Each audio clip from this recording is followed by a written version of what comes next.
Yo, guys, and as you can tell by the thumbnail and by the title of this video, I am going to be doing the Raw review before Survivor Series, which literally happens in 4 days' time. Yeah, Wednesday, Thursday, Friday, yeah, 4 days' time. I will also be filming a Survivor Series prediction video straight after filming this Raw review, but that will be out on Thursday. Because I have a video coming out tomorrow at 2, and I didn't want 2 videos being out on the same day. I do it sometimes, but I try not to do it like too often. And the video that is out tomorrow, it has nothing to do with wrestling. It's actually a Stranger Things haul of all things Stranger Things, because it officially comes out tomorrow at 1 a.m. UK time, which is mental. But I'm not going to speak about that because obviously this is wrestling, and probably a lot of you watching this right now don't actually also watch Stranger Things. But just thought I'd let you know, just in case there's a few of you on here that like, oh no, I love Stranger Things, so you want to watch that whole. It is out tomorrow at 2 p.m. UK time. But yeah, as you can tell by the thumbnail, I did give last night's Raw a 5 out of 5 because personally, for me, a lot of people are saying that this was one of the worst Raws of the year. I really disagree with that because I felt it was actually a really good Raw. Obviously, there was moments on this Raw that probably did give it a little bit of a damper that we'll get onto when we speak about the moments. But other than that, I personally really enjoyed last night's Raw. Like, really enjoyed it. Yeah, I think there's like one negative thing to say about last night's Raw. Like, literally, like one negative. One negative thing to say about last night's Raw. Sorry, I had a like bit of fluff on my neck and it was really tickling my neck. It just threw me off. Yeah, I think there's only like one like real negative about last night's Raw that I will speak about when we speak about that segment. But other than that, I personally felt that Raw was good. I thought it was a good go home show. Actually, no, there's two negatives. There is actually two. There's two that put a damper on this show, but I did give it a 5 out of 5, but a low 5 out of 5. It was very close to being a 4 out of 5 last night's Raw, but I gave it a low 5 for some of the reasons that we'll talk about in today's video. But I'm going to kick straight on with this because I have got to film my Survivor Series, and I've got some bits to do today as well before tomorrow, because I want it tomorrow to just nothing having to be filmed or nothing, because it is Stranger Things Day tomorrow. So yeah. Anyways, we kicked off Raw with Roman Reigns. Obviously, it was pre-announced that Roman was going to open Raw last night, and that's exactly what happened. Obviously, he done his whole stick of Oklahoma. Well, he said OKC, acknowledge me, and I found it a bit like confusing and a little bit like, oh, okay, because Cody interrupted like immediately. Like, we didn't even get like a 2-3 minute promo by Roman first. He literally immediately interrupted Roman straight after Roman done his whole stick of OKC, acknowledge me, which was quite odd. Cody asked Roman, what's in this for you?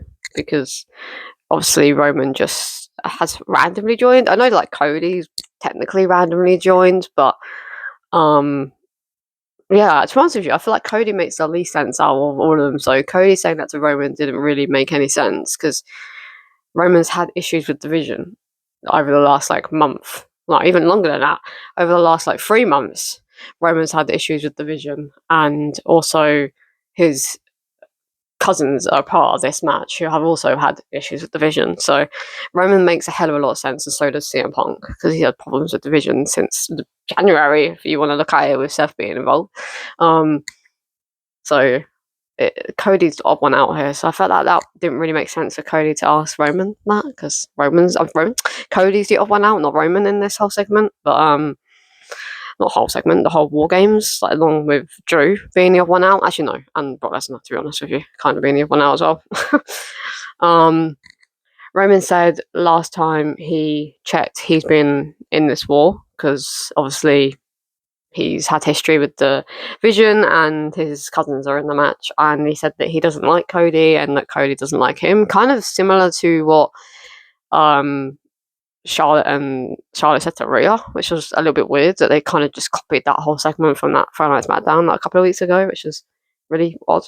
Um, and Cody said it was his team, and then immediately CM Punk interrupted because obviously it's not Cody Rhodes' team; it is CM Punk's team. I felt like the segment picked up once CM Punk got involved in this because CM Punk just made this segment a whole lot better than it was, and CM Punk can do that. That's why CM Punk is one of the greatest of all time, because he can make a segment that's really shit feel really fucking good, because he's just so good on the mic, man. So good.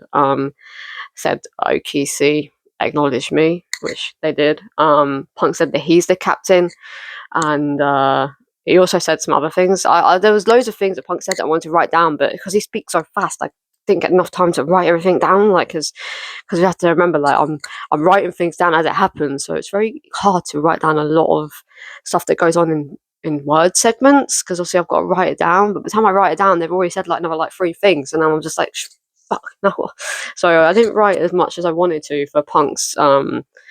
Well, for this the promo that Punk delivered. So unfortunately, I only wrote down like 4 things because I was too invested in it, to be honest with you. Because Punk just like always catches my eye, so I always have to just concentrate when he's in the ring, because he's literally one of my favorites of all time. Like, I literally have a CM Punk tattoo and loads of CM Punk stuff. So I just, yeah. Roman said that he hates Paul Heyman and the Vision, and they all have that in common with one another. And Roman said that he said that he hates the Vision and Paul Heyman more than he hates Punk. And then Roman said that title will look better on me. And I definitely think he's aimed that at CM Punk. Because he did look at both of them, but he mainly looked at CM Punk. And I can't see where plans go elsewhere with Punk. When Cody could have a match at WrestleMania against Randy Orton and Drew McIntyre, or against Brock Lesnar. I really hope he doesn't, but that could be the plan, because you have to remember that the 4 people in the room for WrestleMania package is Brock Lesnar, Cody, Roman, and Punk. So I feel like they're going to do Punk versus Roman night 2, possibly night 1 actually, night 1, and then Cody versus Brock night 2. I feel like that's what they're going down. I don't know why they're going to do Cody Rhodes versus Brock Lesnar, if that's the route, if they're doing it based on who's in the ring, who's in the video package. But I just can't see who else Punk would face, because if Seth is out past WrestleMania, then it's not going to be Seth. He is rumoured to be back before that, though. He is rumoured to be back like at the end of March, so it could potentially be a triple threat again. Or Roman could be going after Cody Rhodes for the treble. So that is possible that it is Cody versus Roman, like match number 3, because they are 1-1 with one another when it comes to the WrestleMania matches. So they could do the 3rd at next year's WrestleMania. And then they do Punk versus Seth. If Seth is cleared in time, it's possible. So I don't know. But I definitely think Roman was aiming that more towards CM Punk. But at the same time, I don't know if they're going to do Roman versus Punk. I don't know. I'm a bit like, maybe at the moment with that whole situation. But yeah. The first match of the night was The Last Time Is Now, quarterfinals between Gunther and Carmelo Hayes. This match was good. Don't get me wrong, like, it was good, but I think the only like slight negative about this match is that I knew Gunther was winning. Like, there was just no like excitement about this match. There was moments in this match where I was like, oh my god, they're actually going to give the win to Carmelo. Wow, okay, I've been well prefer that. This is cool. Yeah, WWE has swerved us with going Carmelo. But a big part of me knew that Gunther is winning this whole thing and was winning this match. So I couldn't really enjoy it as much as I wanted to, because it's just so obvious that Gunther's winning. But I did give it a low 4 out of 5, because the match itself was fucking phenomenal. Carmelo definitely deserves to be in the main event scene and to be pushed way more than he is, because he just proved last night that he is absolutely incredible in the ring, and the crowd absolutely love him. So I don't know why he's not being pushed more, because I really do feel that he should be, especially after that match last night. But Carmelo went straight at Gunther with multiple chops. It was very back and forth at the beginning, but then I felt that the majority of this match was actually Carmelo on top, and I actually really enjoyed that aspect of it, because it kind of gave us a little bit like, oh, is Carmelo actually going to beat Gunther, and it's actually not going to be Gunther against John Cena in 2 weeks' time? Okay, no, maybe not. Yeah. And then we had so many chops in this match by both of them, by both men, like chopping the shit out of each other and uppercutting the shit out of each other. It was very hard hitting, and I quite like that, because Carmelo's not really one of the hard hitting wrestlers. He's more like well, I guess he is. He's more like but he's more like technical, I would say, and a bit more of a high flyer than he is a brawler. I feel. And then Gunther kept trying to get the win via a count out, because obviously that's how Carmelo won his match on Friday Night SmackDown against Bronson Reed. So Gunther was trying to rub it in Carmelo's face by beating him by count out, but it just kept not working. Carmelo hit the first 48 and wasn't able to pull it off with his finisher, so that nothing came from that. Carmelo done a crazy move to the outside of the ring window, where he kind of like flipped himself and like landed on the back of the neck of Gunther. Like that looked horrendous, and I'm so glad it went well, because that could have gone so fucking wrong, like so wrong. Carmelo kicked out to Gunther's finisher, like 2.99999. I genuinely thought that Gunther was going to win it right there, but Carmelo kicked out. But Gunther was able to win this match, as I knew it was going to be the case, and has advanced to the semi-finals, and will face the winner of the match that happened later on tonight. But I don't think it was meant to be the winner of the match that won their match later on in the night, because of what happened during that match that we will talk about when we get onto it. But Gunther's winning this whole thing, and quickly before I speak about the rest of the Raw last night, I'm not minding it. I thought I was actually going to be really annoyed that it was going to be Gunther versus Cena, but I'm actually here for it. Like, we've never gotten to see Cena and Gunther in the ring together, and I feel like it is a match that makes a hell of a lot of sense to happen in a WWE ring, like, before John Cena retires. And I do feel that Gunther is the perfect person to retire somebody, because that's kind of what his little bit of a gimmick is, kind of, in a way now. And I just feel like he's the right man for the job as well. Like, I really do. Like, I really, really do. He is incredible in the ring. And in terms of, like, brutal wise, I really enjoy that kind of side to him. We don't have many wrestlers that are, like, brutal like Gunther is. And then he can talk on the mic as well. So I'm here for it. I am actually quite here for it. I'm actually starting to really enjoy Gunther. I don't know if it's because he's got his old music back that it's just making me enjoy him a lot more than I was. But since he's had his old music back, and I don't know, I'm really enjoying Gunther. So I'm actually not bothered that it's going to be Gunther versus John Cena in the finals. Like, I actually ain't. It's going to be an interesting one to see John Cena face Gunther. Like, it really is. But yeah, it's just the stipulation is what's confusing me, but I can't speak too much on that, because that's a Survivor Series prediction video. So we'll speak more about that when I do my video straight after I film this one. But yeah. Anyways, the next segment of the night was Dominic Mysterio segment. I have just wrote like literally everything that is to do with the Last Time Is Now tournament, and then the Survivor Series segments. That's the only thing I've wrote down. I haven't wrote anything else that happened on last night's Raw. But yeah, Dominic's Mysterio segment. I gave it a high 3 out of 5, because I felt this was comedy gold, man. I really, really enjoyed this. Like, really enjoyed this. Everyone's annoyed about it, saying that it could have gone so many different ways. What? Carmelo?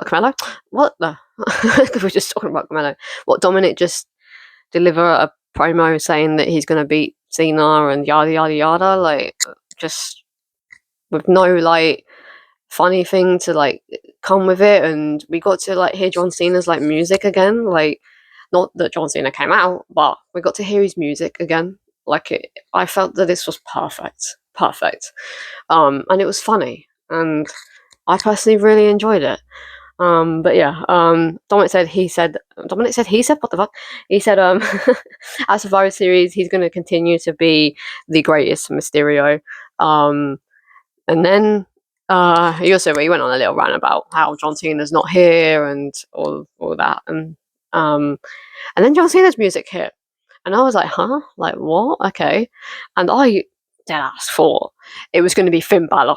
I really, really did think it was gonna be Finn Balor come dressed out as John Cena, like what other wrestlers done when, like, obviously when Jeff Hardy not retired, what the hell? Jeff Hardy obviously left WWE, and then the following SmackDown, CM Punk came dressed as Jeff Hardy, and they've done it a few times with the women as well, with AJ dressing up as Nikki Bella, the Miz dressing up as John Cena. They've done it a lot, and I actually genuinely thought it was going to be Finn Balor. I really did, or El Grande Americano, but wearing his mask. But it ended up being a mini John Cena, and we also got a mini Stu filming the mini John Cena, and I just felt that this was fucking hilarious, and I really, really, really enjoyed it. I feel like it was better than Finn Balor being the person. I just felt like it was Finn Balor, it would have been just so obvious and just like, but it was actually someone completely random that I was just not expecting it to be. And the fact that we also got a mini Stu come out alongside mini John Cena was just fucking hilarious. And I really, really enjoyed it. And it's made me that much more excited for Dominic versus John Cena, because John Cena is very comedy, like, and very not very funny comedy. Like John Cena's done that in the past where he's like done something trying to be funny, but it's just not funny. So that was a very like John Cena segment without actually John Cena being there. So I personally really enjoyed it. I know a lot of people didn't, but you lot are boring if you didn't enjoy it, because I personally really enjoyed it and felt that it was the best thing they could have done, considering John Cena wasn't there. So I personally really enjoyed it. But yeah, Dom spoke to him as if it was actually Cena, and then the John Cena, not actually John Cena, but the John Cena went off script and started actually being John Cena instead of what Dominic told him to do, which was funny. And then Dom wasn't very happy about that, of course, and then kicked him, almost kicked him out of the ring because obviously he's so small.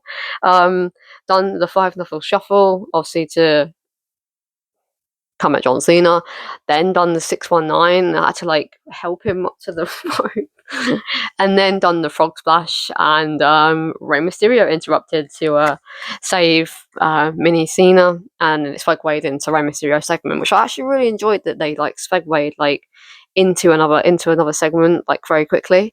That was actually quite nice. But yeah, no, I gave it, like I said, I gave it a high 3 out of 5 because obviously it wasn't very long, but I felt it was really, really decent. And I feel like if it was Finn Balor, I would have given it a low, like 3, because I would have been like, well, that was obvious. Like, it was a bit obvious it was going to be Finn. But the fact it was somebody else, completely different, and a mini John Cena, and then also came out with a mini Stu, was just fucking hilarious, man. And I was cracking up the whole time. I barely even really watched the segment because I was just too, like, laughing at the fact that the mini Stu also had a stool outside of the ring so that he could see over the fucking ropes. It was too funny. It was too funny.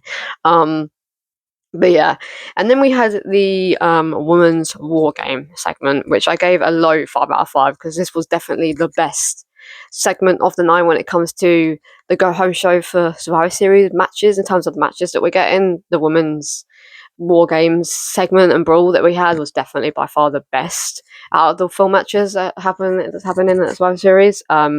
Becky's lawyers have advised her to not speak on the current situation with AJ Lee, or Awful AJ, and Moody Maxine, I think she calls them. Something like that. They're all mediocre Maxine and Awful AJ, I think their names are. Yeah, so she's been advised to not talk about it. Becky said she's going to get rid of AJ for good because obviously AJ's made a mistake with locking herself inside the ring with Becky Lynch. Becky started like complimenting like everyone in the match that she's with, because obviously she's had the feuds with Asuka, she's had feuds with Nia Jax. She hasn't had feuds as such with Kairi Sane, a little bit, but not so much. And then obviously she's never feuded with Last Session, but she kept like complimenting them, but then kind of going back on her complimenting them, and then just complimenting herself, which I just found really fucking hilarious and just very Becky. So I personally like really enjoyed that. Don't know why the quality is starting to go blue, which is really annoying because I still got a little bit to talk about. Yeah. Yeah, I don't know why. Hang on, guys. Let me try and change the angle and see if it helps. Hang on. But yeah, as I was saying, I've had to completely change the whole setup because it was still not as good a quality as I wanted it. But anyways, so the quality isn't like the greatest here either. Like it's not great, but it is what it is. Anyways, guys, as I was saying, yeah, Becky started complimenting them, but then also like complimenting herself, and a lot of them were kept pulling faces at her, being like, okay, that's kind of like a backhanded compliment. Thanks, I guess, which was funny. And then the babyface opponents like interrupted, like Rhea's music hit, went segued straight into Io's, straight into Charlotte's, straight into Alexa's, and then straight into AJ's. I do feel that AJ probably should have been first, just for the simple fact that it's Rhea's team. So it kind of felt a little bit like it was AJ's team, as AJ like made her way to the ring when I think it's supposed to be Rhea's team. But not that it really matters, but it's just yeah. AJ said the old AJ would have teared her face off, and that AJ doesn't need to run her mouth because she knows who she is. The old J, the old J, what the fuck?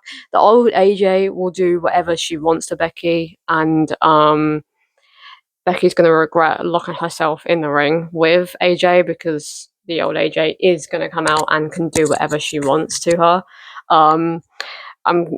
I didn't enjoy AJ's promo that much. I thought it was decent, but I don't know. Like it was kind of like similar in a way to what Becky said, kind of in a way. Like I don't know. Like I didn't feel like it delivered. I feel like it was good still. Like she didn't like mess up or anything crazy, but I feel like she could have delivered it with a little bit more like anger, and a bit more like aggression, which she kind of just spoke like normally. When Becky kind of had like a bit of like a aggression, like comedy kind of tone to her voice, when AJ just spoke like as she was just speaking to Becky like as a normal person, you know. So I do feel that she should have been a little bit more aggressive with it and stuff like that. But other than that, it was decent. She then gave the mic to Rhea, but Rhea just flipped the mic over and bashed Nia Jax in the head with it, which I really enjoyed about this segment. And then a massive brawl happened between all 10 competitors of this week's Women's War Games, and it was really enjoyable. Like the brawl, I think Lash brawled with Io, and it was fucking hilarious because Lash just had Io up in the air, and I was just like, oh my god, please help someone help Io. And then she was thrown into the turnbuckle, and I think Nia and Rhea brawled, Charlotte and Asuka, and then Kairi and Alexa. Oh no, Kairi and Charlotte, Asuka and Alexa, and then Becky and AJ, I think it was. They started brawling one another, and then AJ and Alexa, like the two like smaller ones out of all of them. I suppose Io is actually quite a similar height, but it was just funny. Like I kept calling them the little ones because like they're so tiny compared to the rest of them, but then Io is also tiny, so I feel like Io should have joined along as well. But jumped onto Last Legends, and Nia Jax is back, and I was like, AJ, what you doing, mate? What you doing? What you doing? Get off Nia Jax. But what's you doing? Like, no, don't be doing that. Don't be doing that. I'm so like excited for the women's match, but like so nervous at the same time because it's AJ's second match back, and she's going to be locked in War Games with like Asuka, Kairi, Becky, Lash, and Nia. Like it's just crazy. Like she definitely should have crazy.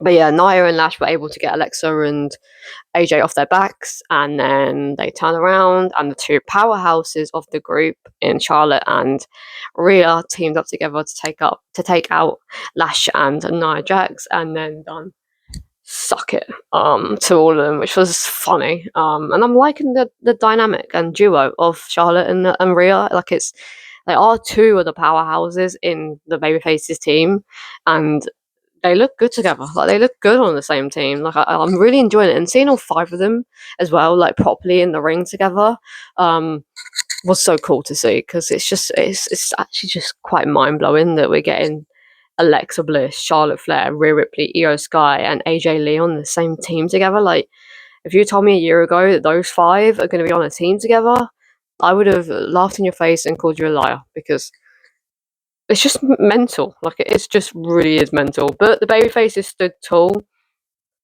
Does that mean that the heels are winning? Yeah, probably. Most likely.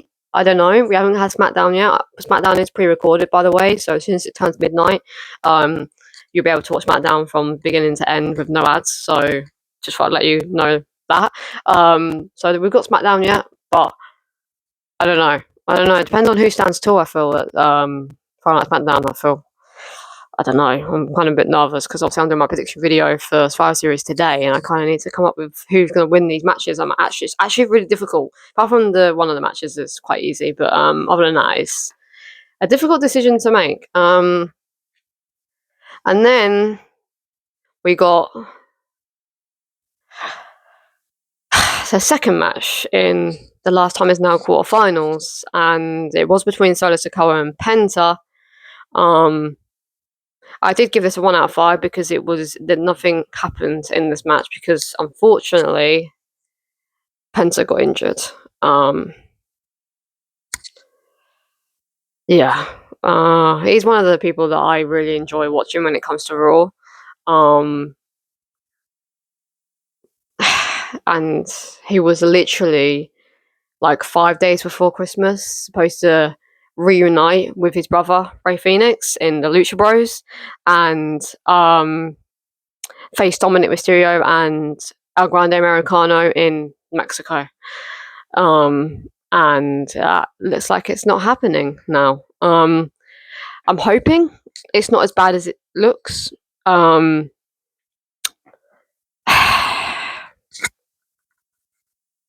it's not looking good. He was pissed. Like, you could really tell that he was pissed off. Yeah. It kind of does look similar to Seth Rollins' injury. Just the way that his arm just wasn't really barely moving for the rest of as he was walking out. Seth carried on though, which is a bit weird. He carried on, but Penta didn't. So either Penta's is worse, or he just didn't want to carry on. I don't know. Because I think because it happened at the beginning of the match, I don't think he wanted to carry on. I think if it happened like towards the end, I feel like he would have somehow carried it on. But it does look like it's very similar to Seth's injury. Which means that he's probably going to be out for about 6 months, 7 months. If it's the same, I'm hoping not. He did look like he put it back into place. So I'm hoping it's just a discalated shoulder. I don't know how to pronounce that word, so I'm so fucking shit at pronouncing words. I'm very sorry. So which means that it could be out for like 6 weeks, which means he does miss the match that he's supposed to have with his brother, which is gutting. So I was actually really looking forward to that, and it's going to really hurt the show in December, because everybody's so excited for that, especially you'll see people from Mexico and in Mexico where it was happening. But yeah, solo events, and we'll face Gunther.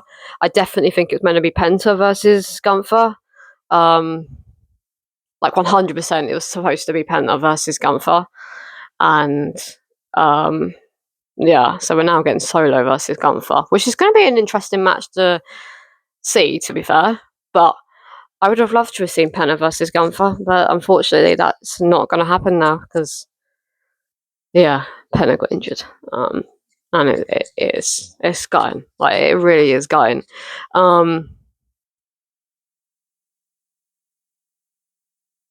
Someone just knocked on our door, and I don't know who that is. Hang on, guys. No, we're all good. Yeah.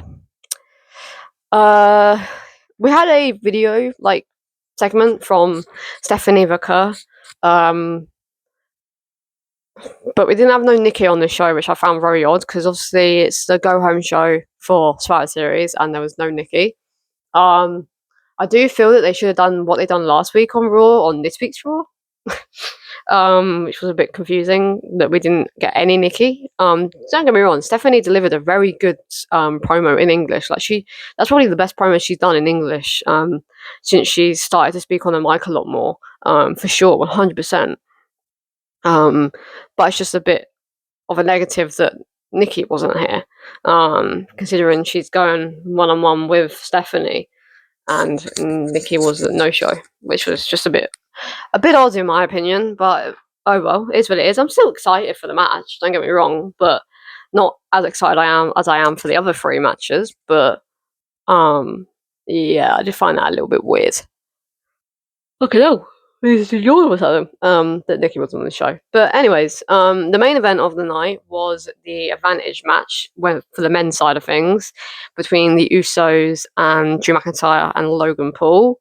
I did give the match itself a moderate 3 out of 5 because I did feel that it was not the greatest. It was decent, but yeah, not the greatest tag team match I've seen in a while. We started the match with Logan Paul and Jimmy Uso. It was pretty 50-50 tag match. I feel at the beginning anyway, it was pretty 50-50. Everyone had a good showing but Jay, because for some reason in this match, Jay just kept messing up. He messed up about 3 or 4 times in this match. So it kind of put a bit of a damper on the match for me a little bit. Jimmy threw a pine bottle at Drew, and Drew was about to put Jay through the announce table. Over the announce table, which I found fucking hilarious. Jay took the brunt of this match, though. I can't lie. And Jimmy just proves to me every time that they're in the ring together that Jimmy is just way better than Jey Uso. Just so much better. So much more enjoyable to watch, and just so much better. We had a near fall to the frog splash by Jimmy Uso, where I actually thought that the Usos were going to beat Logan Paul and Drew McIntyre. Bronson and Braun Breaker, Bronson Reed, CM Punk and Cody Rhodes eventually got involved and started brawling with one another. Logan was able to roll up Jimmy with the distraction caused by Jay, in a way that Logan and Drew were able to pick up the victory, which means that at War Games it will be, for example, Jay versus Drew, and then Drew's team will get another person, like Braun Breaker, for example, and it'll be 2-on-1, and then Jay will get another person, and then it'll be 3-on-2, 4-on-3, and then 5-on-4, and then eventually it'll be 5-on-5, with Punk's team being the last member to enter the ring. Yeah, that's pretty much what it means. We was a bit confused in the whole concept. And then a brawl happened between all of them. Obviously, Roman eventually came out to help, obviously, his team. And then Braun Breaker? No. Brock Lesnar came out. The credits came up, and I was a bit like, nah, you're not fooling me. Because Brock Lesnar was actually on the show earlier, and he's not going to do anything on this Raw. What's the point in him being here? So I knew it wasn't going to be over. Kind of did wish it was over, though, by what happened. But yeah, no. Brock Lesnar, his music hit, and obviously as he done his thing for the fireworks to come on, he fell over. He fell over in Barcelona. Sorry, I had to get out. Sorry, I had to do that. But no, Brock Lesnar fell over. Literally fell on his fucking ass. He fell over. What is this new Brock Lesnar that we're getting? One of the times he ripped his pants, and now, or trousers in the UK, and then the second time he fucking falls over. What? I couldn't take the whole brawl and segment seriously after Brock Lesnar fell over. I can't lie. And when Brock eventually, came down to the ring and started brawling with Roman, Punk, Cody, and the Usos, literally 30 seconds after the brawl started to get really good, The show ended. Like, what the fuck was that ending? So the whole segment as a whole, I give a high 3 out of 5. Like the whole thing, like the match and the segment, a high 3 out of 5, which is not good, especially for the 10 men that we're getting in this men's war games, and it was so shit, really, compared to the women's. Like, what was that ending? Like, we got to see barely any of the brawl last week on Raw, and then also on this week on Raw, we got to see barely any of the brawl. Like, what the hell? Why do they keep cutting us off? It's like they don't want to see us. It's like they don't want to see the TV audience see as much of the people in the ring as possible because they want us to enjoy it at Survivor Series. But it made the segment feel flat because we barely got to see any of the 10 men that were in this match have a brawl with one another. But yeah, that was the last thing to happen on last night's Raw. Like I said, I did give last night's Raw a low 5 out of 5 because the Roman and Punk and Cody segment was a low 4 out of 5, but Punk saved that segment and made it better than it was. Obviously, Roman saying at the end that title will look better on me is a bit like, who's he aiming that at? So that's like a good point there from that segment. The last time is now quarterfinals between Gunther and Carmella Hayes was a low 4 out of 5 as well because it was so enjoyable to watch, and there were so many moments in this match where I felt that Carmella was going to win. I felt that Dominic Mysterio segment was the best segment that we could have got because I would have preferred to have someone completely different and have a comedic segment with Dominic, which is a very John Cena thing to do, is have a comedy type skit segment, then it just be Dominic speaking on the mic for like 5-6 minutes, and also it being Finn Balor instead of someone completely like random. So I personally felt it was a high 3 out of 5 and a very decent segment, and it's made me a lot more excited for John Cena versus Dominic Mysterio. And then the heels segment and brawl was fantastic. Like I said, gave it a low 5 out of 5. The only thing I feel that AJ's promo just felt a little bit flat, a little bit. Could have been a little bit more aggressive with it. I do feel that if Penta didn't get injured, I do feel that Solo versus Penta would have been like a moderate/high 3 out of 5 match because I feel like both of them are quite similar in a way of like structure wise, not like wrestling moves wise, but just structure wise. So I feel like it would have been quite a decent match to witness. So I feel like I would have given that a 3 out of 5. So I'm looking at that match as I would have given it a 3 out of 5.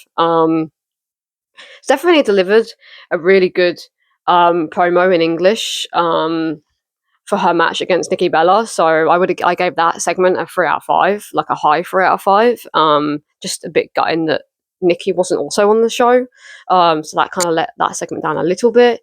And then the main event was like a high 3 out of 5, like overall, like the match itself, the main event match and the brawl afterwards, I give it like a high 3 out of 5. So not great, but there was other moments in this Raw as well with the whole like Maxine and Ivy Nile and Judgment Day segment. We had Ray versus Jaden McDonough. We had, what else did we have in last night's Raw? We had a few other little mini like segments here and there, which were pretty decent to watch. So it was a low 5 out of 5, but very, very close to being a high 4 out of 5. But it's just that the women's War Games match just made it, and Carmelo versus Gunther just made it a low 5 out of 5. But anyways, guys, do you agree with me with last night's go home show being a 5 out of 5, or do you believe it could have been better, so you gave it a 4 out of 5, or do you believe it was decent? There was a few moments on the show that you enjoyed, so you gave it a 3 out of 5, or do you believe this was meh, like it wasn't the greatest Raw, and needed to be a lot better than it was, so you gave it a 2 out of 5, or do you believe that this was the worst Raw of the year? You wish this Raw never happened, and you won't go back and watch anything to do with this Raw, so you gave it a 1 out of 5. I'll be very, very intrigued to know your opinions on this week's Raw. But anyways, guys, that is the Raw review for the Raw Before Survivor Series. I will, of course, be doing a SmackDown review for the SmackDown Before Survivor Series, even though it was pre-taped. I'm still going to do a review on it. And I will be doing a Survivor Series review as well on Sunday. And I am filming my Survivor Series prediction video literally in about 10 minutes time for me. And that'll be out on Thursday, around like 3 p.m. I think. But yeah, guys, I hope you have enjoyed this Survivor series. No, Survivor series. What the hell? Because I'm just talking about Survivor series. Fucking hell. I hope you have enjoyed this Raw review. If you have, make sure to give it a big thumbs up and make sure to subscribe if you are new. And yeah, this has been Charlie, and I'll see you guys in the next one. Peace.